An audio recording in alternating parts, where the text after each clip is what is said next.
രാവിലെ ഒരു 9:45 ആയപ്പം തിരുവനന്തപുരത്ത് നിന്ന് ഞാൻ ബസ് കയറി. ഞാൻ യാത്ര ചെയ്യുന്നത് മൂന്നാറിലേക്കാണ്. തിരുവനന്തപുരത്ത് നിന്ന് ഏകദേശം ഒരു 400 രൂപയോളം ആകുന്നുണ്ട് മൂന്നാറിലേക്ക്. ഞാൻ നമ്മുടെ സ്വന്തം KSRTC ബസ്സിലാണ് യാത്ര ചെയ്തത്.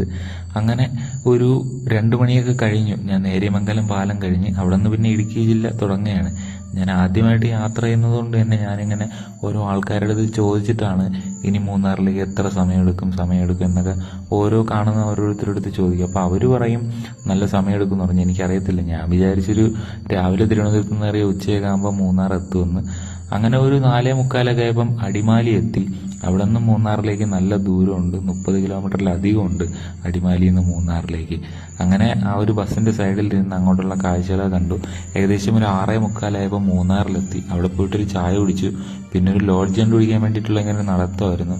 എന്തായാലും മൂന്നാറിലെത്തിയപ്പോൾ നല്ല തണുപ്പായിരുന്നു. അപ്പോൾ എന്തായാലും എൻ്റെ മൂന്നാർ യാത്ര ഇങ്ങനെയൊക്കെ ആയിരുന്നു. വീഡിയോ ഇഷ്ടപ്പെട്ടു കഴിഞ്ഞാൽ ലൈക്ക്